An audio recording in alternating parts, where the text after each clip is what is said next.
Pasar Rawa Senggol yang dulu dikenal sebagai pusat perdagangan rakyat kini berubah menjadi sarang ketakutan. Setiap hari, para pedagang kecil harus menyisihkan uang hasil jerih payah mereka untuk membayar uang keamanan kepada preman-preman yang menguasai pasar. Siapapun yang berani menolak, siap-siap dagangannya diobrak-abrik atau lebih buruk lagi, dihajar di depan umum tanpa ada yang berani menolong. Pemerintah sudah sering menerima laporan, tetapi tak ada tindakan nyata. Para polisi setempat seolah tutup mata, entah karena takut atau sudah disuap oleh para preman. Di balik semua teror itu, dua nama selalu disebut dengan ketakutan, Gogon dan Sarno. Gogon, bertubuh tinggi besar dengan wajah bopeng akibat luka lama, dikenal sebagai algojo yang tak segan menghabisi orang hanya dengan tinjunya. Sarno, lebih kecil tapi licik, otak di balik semua bisnis ilegal di pasar, mulai dari perjudian, narkoba, hingga penyelundupan barang curian. Mereka tidak hanya menguasai pasar dengan kekerasan, tetapi juga dengan pengaruhnya. Setiap pejabat yang mencoba melawan selalu berakhir dengan intimidasi atau suap dalam jumlah besar. Suatu pagi, teriakan seorang wanita pecah di tengah pasar. "Jangan ambil dagangan saya belum bayar kontrakan." Seorang ibu parubaya, Bu Sumarni ***, berlutut memohon di depan preman bertubuh gempal yang menarik-narik keranjang sayurnya. Namun, tanpa rasa kasihan, preman itu menendang dadanya hingga ia tersungkur. Sayur mayurnya berserakan di tanah, diinjak-injak oleh orang-orang yang lewat, takut ikut campur. "Kalau gak mau bayar, gak usah dagang di sini," bentak preman itu, sebelum meludah ke arah wanita malang tersebut. Orang-orang hanya bisa menundukkan kepala, tak ada yang berani menolong. Mereka tahu, siapapun yang ikut campur akan bernasib sama. Di sudut pasar, seorang pedagang buah menggertakkan giginya, tangannya mengepal kuat menahan amarah. Ia ingin membela Bu Sumarni, tetapi istrinya segera menarik lengannya, berbisik dengan suara gemetar, "Jangan, Mas. Kamu juga punya anak yang harus kamu nafkahi." Laki-laki itu menghela napas panjang, air mata kemarahan menggenang di sudut matanya. Ia tahu istrinya benar. Di dalam sebuah warung kopi kecil di pojokan pasar, dua pasang mata mengamati semua kejadian dengan seksama. Seorang wanita bertubuh kekar dengan wajah serius meraih gelas tehnya, menyesapnya perlahan. "Ini sudah keterlaluan," gumamnya pelan. Di sebelahnya, seorang wanita berambut cepat menyandarkan tubuhnya ke kursi, menatap kejadian itu dengan tatapan dingin. "Kita harus menunggu waktu yang tepat, Tum. Kalau kita bergerak sekarang, kita malah kehilangan target utama." Dua wanita itu bukan sembarang pedagang. Mereka adalah Sersan Tuminem dan Sersan Karsiyem, dua anggota Kopassus yang ditugaskan untuk menghancurkan jaringan preman di pasar ini. Sudah seminggu mereka menyamar sebagai pedagang kaki lima, mengamati setiap pergerakan musuh, menunggu momen yang tepat untuk bertindak. Namun, semakin lama mereka melihat kekejaman para preman, semakin sulit bagi mereka untuk hanya duduk diam. "Kalau kita biarkan ini terus terjadi, rakyat semakin ketakutan. Kita adalah prajurit, tugas kita melindungi mereka," desis Tuminem, wajahnya mulai memerah menahan emosi. Karsiyem menarik napas panjang, matanya masih tertuju pada Bu Sumarni yang kini menangis sambil memunguti sisa dagangannya. "Aku tahu, Tum, tapi kita butuh rencana. Aku janji, tidak lama lagi kita akan membuat mereka merasakan neraka di tempat ini." Di kejauhan, Gogon dan Sarno berdiri di atas balkon lantai 2 sebuah ruko tua, mengawasi pasar seperti raja yang mengontrol kerajaannya. Mereka tertawa puas, menikmati penderitaan para pedagang. Mereka tidak tahu bahwa di antara mereka, ada dua prajurit yang telah siap menjatuhkan kekuasaan mereka. Pasar Rawa Senggol mungkin masih dalam cengkeraman preman, tetapi itu hanya sementara. Badai akan segera datang. Malam itu, Pasar Rawa Senggol masih berdenyut dengan aktivitas. Beberapa warung kopi pinggir jalan dipenuhi preman-preman yang bersenda gurau sambil meneguk minuman keras. Asap rokok mengepul di udara, bercampur dengan aroma sisa dagangan yang belum terangkut. Di sudut pasar, di sebuah warung kecil yang sudah hampir tutup, Tuminem dan Karsiyem duduk berdampingan, berbicara dengan suara rendah. Mata mereka tetap awas, memindai setiap sudut pasar yang kini mulai sepi. "Kita sudah cukup mengamati. Besok kita mulai bergerak," bisik Tuminem, tangannya sibuk mengupas pisang goreng yang mulai dingin. Wajahnya penuh ketegangan, tetapi matanya menyala dengan semangat bertempur. "Aku sudah menghafal semua rute pergerakan mereka. Gogon lebih sering berada di tempat judi belakang pasar, sedangkan Sarno lebih banyak bergerak di warung-warung kopi untuk mengawasi anak buahnya. Karsiem mengangguk, mengingat semua informasi yang mereka kumpulkan selama ini. Mereka berdua saling melengkapi. Gogon adalah tangan yang menindas, Sarno adalah otaknya. Kita harus membuat celah di antara mereka sebelum menghancurkan semuanya. Ia meraih gelas tehnya, menyesapnya perlahan, mencoba menenangkan pikirannya. Malam ini adalah malam terakhir mereka sebagai pengamat. Besok, mereka akan mulai menyalakan api perlawanan. Tak jauh dari mereka, seorang preman kurus bertato di lengannya sedang menatap ke arah mereka dengan curiga. Kalian ini siapa? Baru di pasar ini? Iya. Suaranya berat dan kasar. Tuminem tersenyum santai, mengunyah pisangnya sebelum menjawab. Iya, Bang. Saya jualan sayur, ini teman saya jualan gorengan. Kenapa ya? Asteris M. Karsiem ikut tersenyum, meski dalam hatinya ia sudah bersiap untuk segala kemungkinan.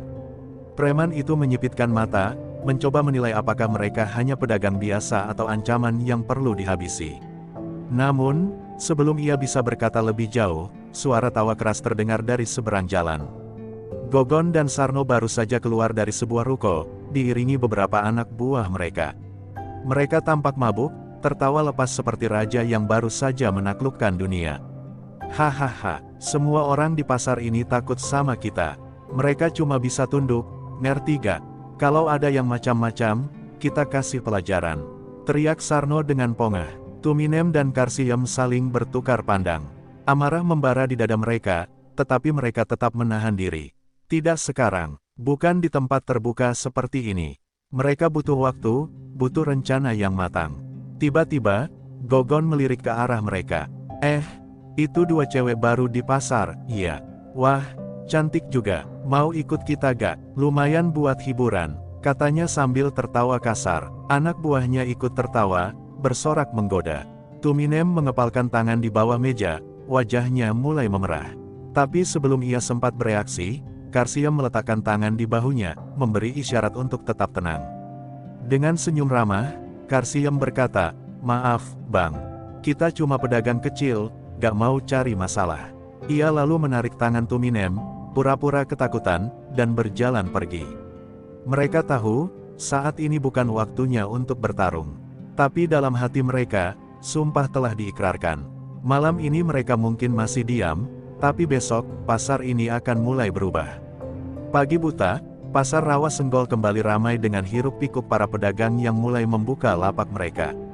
Bau rempah-rempah bercampur dengan aroma ikan asin dan keringat pekerja kasar yang sibuk membongkar barang dagangan.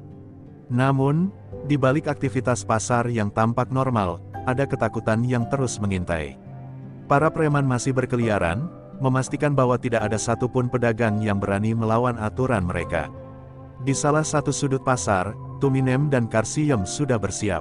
Mereka mengenakan pakaian sederhana seperti pedagang lainnya, menyembunyikan tubuh mereka yang sebenarnya penuh dengan otot terlatih.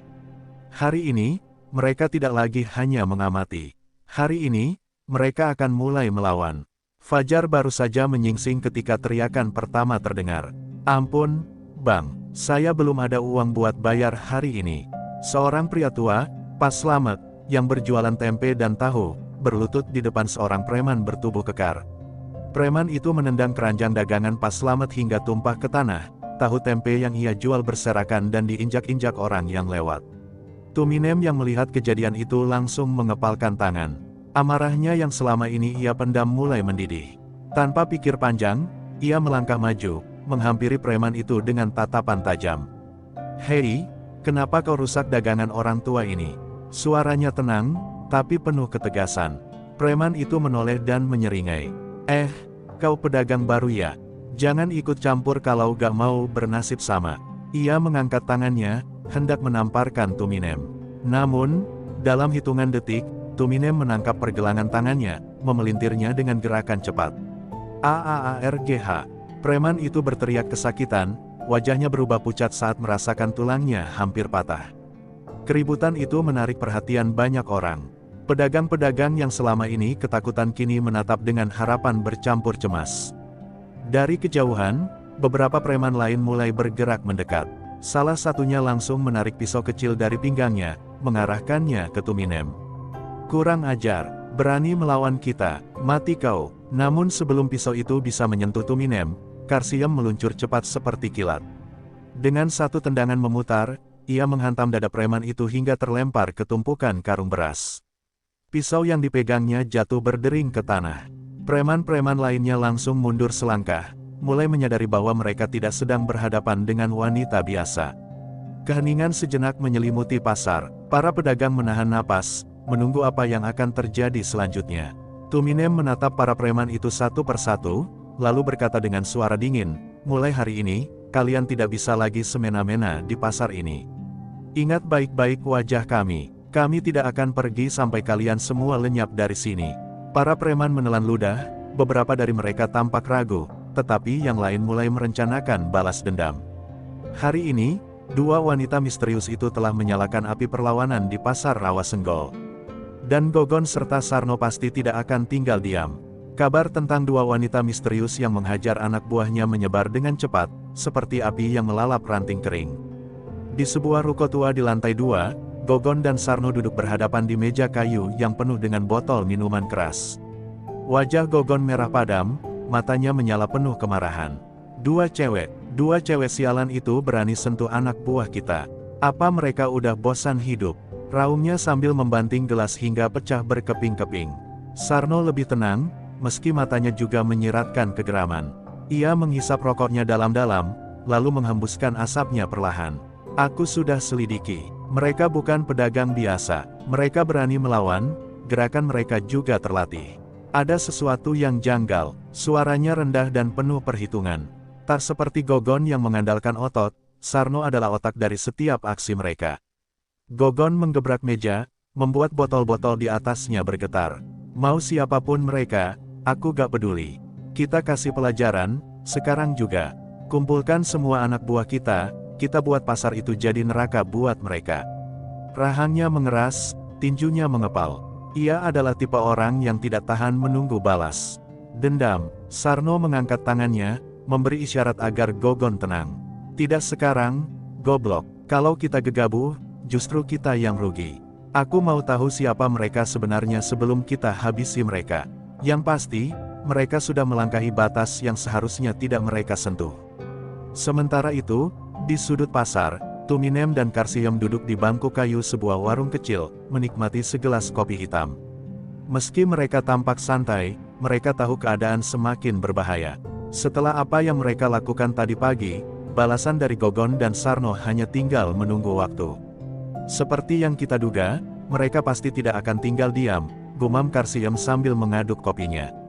Tuminem mengangguk. "Aku justru berharap mereka datang. Aku ingin melihat seberapa kuat mereka." Ada kilatan tajam di matanya. Ia bukan hanya prajurit, tetapi juga seorang petarung yang haus tantangan. Selama ini mereka hanya mengamati dari bayang-bayang. Sekarang, saatnya membuktikan bahwa mereka bukan sekadar pedagang biasa. Di kejauhan, beberapa preman mulai bergerak mencurigakan. Mereka tidak langsung menyerang, tetapi mereka mengamati, mengintai, mencari celah. Gogon dan Sarno jelas sedang merencanakan sesuatu. Tuminem dan Karsiem saling bertukar pandang, menyadari satu hal, perang ini baru saja dimulai, dan tidak akan ada jalan untuk mundur. Malam semakin larut, tetapi ketegangan di pasar Rawasenggol semakin terasa. Di bawah cahaya lampu redup, dua sersan Kopassus itu bersiap menghadapi gelombang serangan yang akan datang. Mereka tahu bahwa ini bukan sekadar perkelahian biasa. Ini adalah perang melawan ketakutan yang selama ini menguasai pasar. Dan mereka bertekad untuk menang. Malam itu, pasar Rawasenggol yang biasanya riuh mulai lengang. Lampu-lampu jalan berkedip redup, memberikan suasana mencekam. Di sudut pasar, Tuminem dan Karsiem masih duduk di warung kopi kecil, seolah tidak terganggu oleh keheningan yang tidak biasa. Tapi mereka tahu, sesuatu akan terjadi malam ini. Mata mereka terus mengawasi setiap sudut, menunggu gerakan musuh. Tiba-tiba, suara langkah kaki berat terdengar mendekat. Dari gang sempit di antara kios-kios tertutup, belasan preman mulai bermunculan. Mereka membawa pentungan, rantai besi, dan beberapa bahkan menggenggam belati berkilat. Di antara mereka, berdiri seorang pria bertubuh kekar dengan wajah garang. "Kalian pikir bisa sok jago di pasar ini?" Suara Gogon menggema, penuh kemarahan.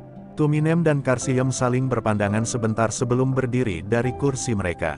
Karsiem tersenyum sinis. Kami cuma pedagang kecil, Bang. Masa pedagang kecil perlu didatangi serombongan preman bersenjata? Suaranya terdengar santai, tetapi matanya tetap tajam, membaca situasi. Gogon tertawa kasar, lalu meludah ke tanah. Kalau kalian memang pedagang, kenapa bisa bikin anak buahku babak belur? Aku gak peduli siapa kalian sebenarnya. Malam ini, kalian berdua akan jadi contoh buat yang lain. Ia mengangkat tangannya, memberi isyarat kepada anak buahnya untuk menyerang. Secepat kilat, preman-preman itu menerjang. Salah satu dari mereka mengayunkan rantai besi ke arah Tuminem, tetapi dengan cekatan, ia menunduk dan menyambar tangan preman itu, lalu memutar tubuhnya dan menghantamkan siku ke wajah lawan. Aargh. Preman itu terhuyung ke belakang, hidungnya berdarah. Karsiem menghadapi dua preman sekaligus. Salah satu dari mereka mencoba menusuknya dengan belati, tetapi ia memiringkan tubuhnya dengan cepat dan menendang lutut lawan dengan keras. Preman itu berteriak kesakitan sebelum sebuah hantaman telak di rahang membuatnya tumbang. Preman lainnya mengayunkan pentungan ke arah Karsiem, tapi ia menangkisnya dengan lengan, lalu menyodorkan tinjunya ke perut lawan hingga orang itu terbatuk-batuk kesakitan. Gogon, yang melihat anak buahnya jatuh satu persatu langsung menggeram. Brengsek, kalian berdua memang bukan orang biasa. Ia sendiri melangkah maju, tinjunya mengepal keras. Kalau begitu, aku sendiri yang akan menghabisi kalian. Tuminem menatapnya dengan tenang, lalu melangkah maju. Silakan coba, Gogon, tapi jangan menyesal. Suaranya penuh keyakinan, dan di matanya, ada api perlawanan yang membuat Gogon sedikit ragu. Namun, amarahnya mengalahkan logika. Dengan raungan keras, ia meluncurkan tinjunya ke arah Tuminem. Tapi yang terjadi selanjutnya adalah sesuatu yang tidak pernah Gogon bayangkan. Tuminem menghindar dengan mudah dan membalas dengan pukulan cepat ke dadanya, membuatnya terhuyung ke belakang. Malam itu, Gogon dan pasukannya merasakan sesuatu yang belum pernah mereka alami sebelumnya, ketakutan. Gogon terhuyung ke belakang, napasnya tersengal. Dadanya masih terasa nyeri akibat pukulan cepat dari Tuminem. Ia tak percaya seorang wanita bisa membuatnya goyah seperti ini. Amarahnya meluap, tetapi di dalam hatinya, rasa takut mulai merayap. Ia menatap anak buahnya yang bergelimpangan di tanah, mengerang kesakitan. Mereka yang biasanya menjadi penguasa pasar kini tak lebih dari pecundang yang terkapar tanpa daya. Bangsat, aku belum kalah, teriak Gogon, mencoba mengumpulkan kembali keberaniannya. Dengan seluruh tenaga yang tersisa, ia menerjang ke arah Tuminem, tinjunya meluncur deras. Namun, Tuminem sudah memperhitungkan serangannya.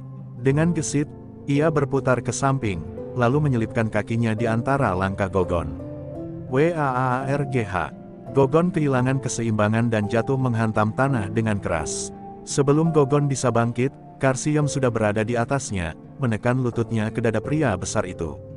Kau sudah cukup membuat rakyat kecil menderita, Gogon, bisiknya dingin. Dengan satu gerakan cepat, ia mencengkeram leher baju Gogon dan menghantamkan kepalan tangannya tepat ke wajah pria itu. Duh, darah menyembur dari hidung Gogon, kepalanya terhempas ke belakang. Ia merintih kesakitan, seluruh tubuhnya terasa lemas. Para preman yang masih sadar melihat pemimpin mereka terkapar tanpa daya. Mereka saling berpandangan, ketakutan mulai menguasai hati mereka. Mereka bukan orang biasa, kita tidak bisa menang. Salah satu dari mereka berbisik panik. Tanpa berpikir panjang, mereka mulai mundur satu persatu, meninggalkan Gogon yang masih tergeletak di tanah. Dari kejauhan, para pedagang yang bersembunyi di balik kios mulai mengintip. Mata mereka melebar melihat kejadian yang baru saja berlangsung. Untuk pertama kalinya, preman-preman yang selama ini menindas mereka telah dikalahkan. Perlahan, mereka keluar dari persembunyian, mendekati Tuminem dan Karsiem dengan ekspresi penuh harapan dan kekaguman. Apa ini berarti, mereka sudah tidak berkuasa lagi? Tanya seorang pedagang tua dengan suara gemetar. Tuminem menatapnya dan tersenyum samar. Belum, masih ada satu orang lagi yang harus kita jatuhkan, Sarno. Kata-kata itu membuat suasana kembali tegang.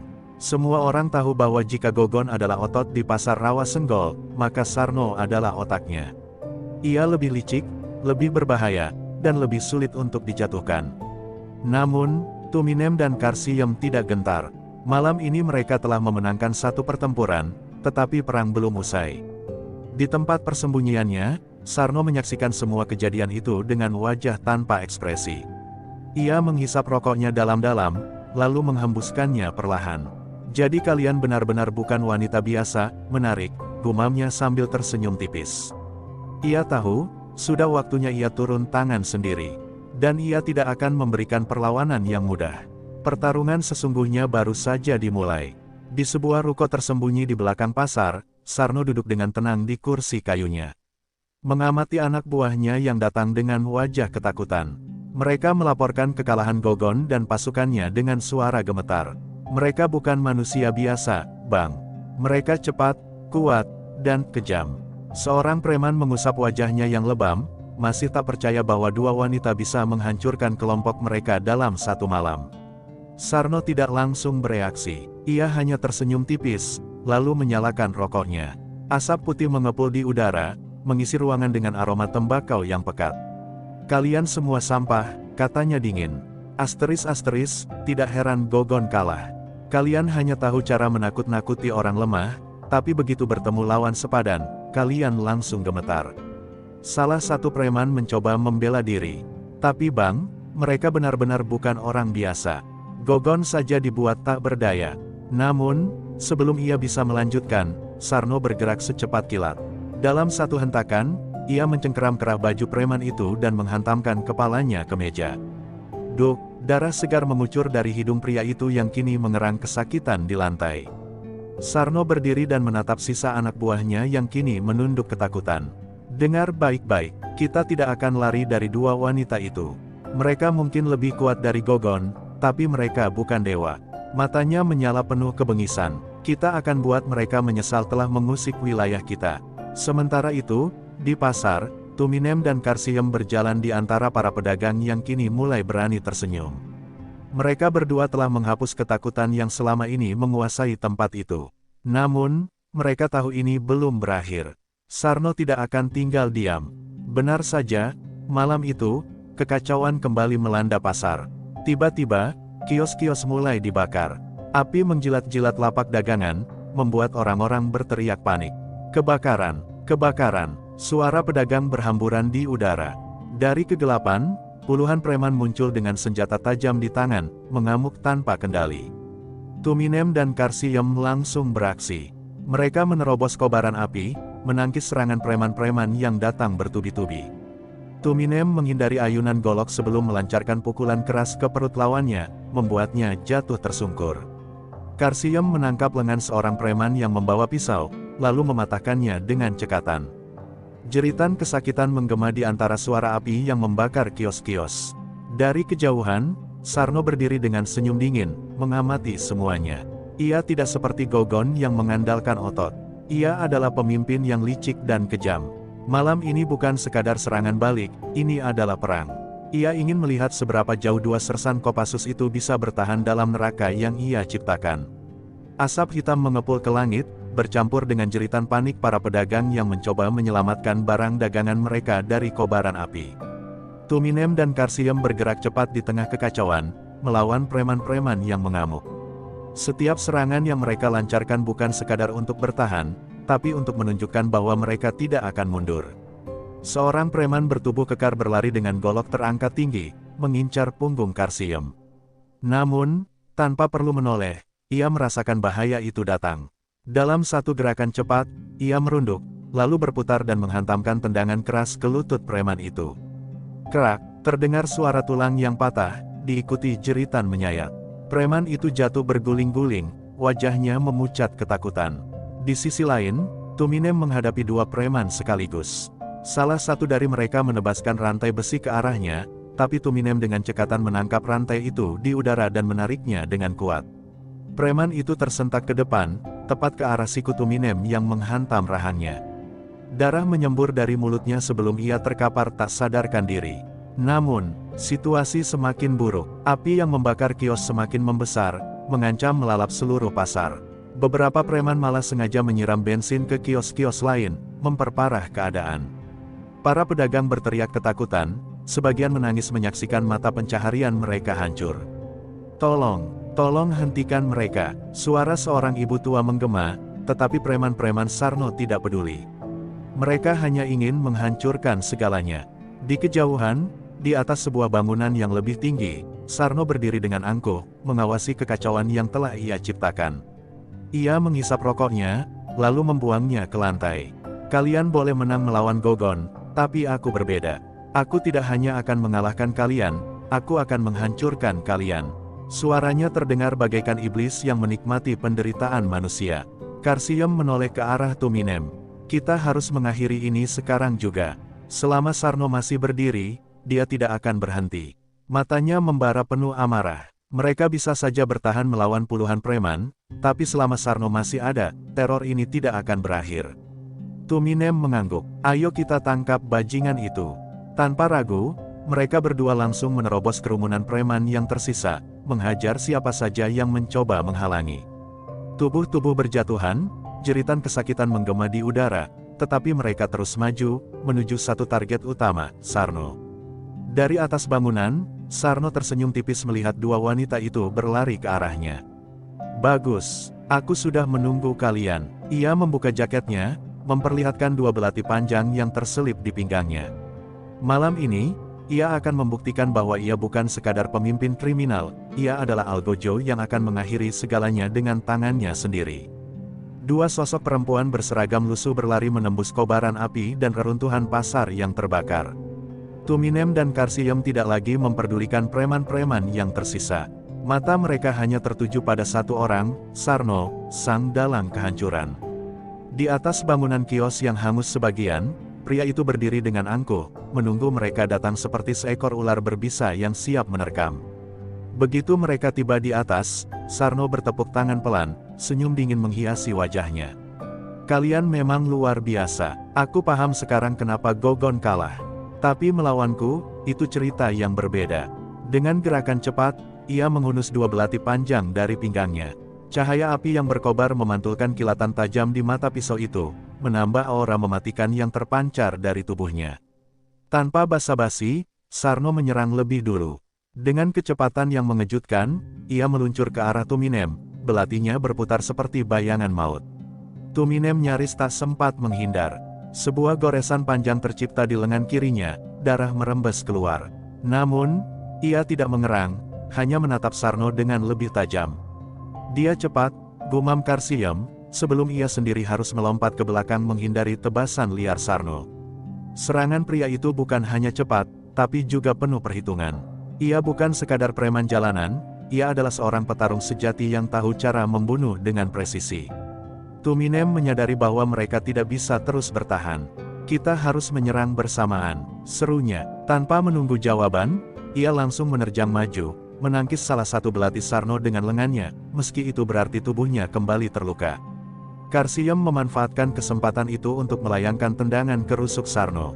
Duk, Sarno mengerang, terpental ke belakang beberapa langkah. Ia mengusap bibirnya yang kini berdarah, matanya semakin gelap dipenuhi kemarahan. Kalian benar-benar menyebalkan. Dengan raungan marah, ia melompat ke depan, mengincar nyawa mereka dengan tusukan bertubi-tubi. Namun, kali ini mereka siap. Tuminem menangkap pergelangan tangan Sarno tepat sebelum belatinya menancap di dada Karsiyem. Dengan tenaga penuh, ia memelintir tangan Sarno hingga terdengar bunyi krak. Yang mengerikan, Sarno meraung kesakitan, belati di tangan kanannya jatuh ke tanah. Kesempatan itu tidak disia-siakan oleh Karsiyem. Ia menghantam wajah Sarno dengan siku keras, lalu menyapu kakinya dengan tendangan rendah. Sarno jatuh berlutut, darah mengalir dari hidung dan sudut bibirnya. Ia mencoba bangkit, tetapi Tuminem sudah berdiri di belakangnya, menyilangkan lengannya ke leher pria itu dalam kuncian mematikan.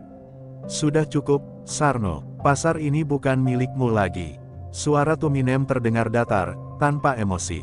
Sarno mencoba meronta, tetapi cengkeraman itu terlalu kuat. Perlahan, napasnya semakin berat. Matanya mulai kehilangan fokus. Untuk pertama kalinya dalam hidupnya, Sarno merasakan ketakutan yang nyata. Sarno meronta dengan sisa tenaga yang ia miliki, tetapi cengkeraman Tuminem di lehernya semakin kuat. Napasnya mulai tersengal, wajahnya memerah, dan pandangannya berkunang-kunang. Untuk pertama kalinya, penguasa kejam pasar rawa Senggol itu merasakan ketidakberdayaan. Selama ini, ia selalu menjadi sosok yang ditakuti, yang bisa menghancurkan siapa saja yang menentangnya. Tapi kini, Ia tak lebih dari seorang pecundang yang sekarat dalam kuncian seorang prajurit. Di bawah bangunan kios yang terbakar, para preman yang tersisa menyaksikan pemimpin mereka dipermalukan. Mereka yang tadi berani mengamuk kini tak lagi memiliki semangat bertarung. Beberapa dari mereka mulai beringsut mundur, mencoba kabur dalam gelapnya malam. Namun, tak ada lagi tempat untuk lari. Polisi telah mengepung area pasar, sirene meraung menggetarkan malam yang penuh asap dan kobaran api. Karsiem menatap ke arah petugas yang datang. Mereka sudah di sini, katanya. Tuminem menatap Sarno yang kini hampir kehilangan kesadarannya. Ia bisa saja menghabisi pria itu saat ini juga, membayar semua dosa-dosanya dengan hukuman paling kejam. Tapi ia bukan penjahat seperti Sarno. Dengan gerakan cepat, ia menghantam pelipis pria itu dengan siku. Sarno terkulai lemas, pingsan. Begitu tubuh Sarno ambruk ke lantai, puluhan polisi segera naik ke atas kios dan mengamankan pria itu. Tangkap semua preman yang tersisa. Pastikan tidak ada yang lolos. Teriak seorang perwira kepolisian. Polisi-polisi bersenjata segera bergerak, memburu para kriminal yang tersisa. Beberapa preman mencoba melawan, tetapi dalam hitungan menit, mereka semua berhasil dilumpuhkan. Para pedagang yang sebelumnya bersembunyi mulai keluar dari tempat persembunyian mereka. Wajah mereka masih penuh debu dan ketakutan, tetapi begitu mereka melihat Sarno dan gengnya takluk, ketakutan itu perlahan berubah menjadi kebebasan. Seorang pedagang tua, yang kiosnya terbakar habis, berjalan mendekati Tuminem dan Karsiem dengan mata berkaca-kaca. "Terima kasih, kalian telah menyelamatkan kami." Tuminem menghela napas, melihat sekeliling. Pasar ini telah hancur, banyak kios yang hanya tersisa puing dan abu.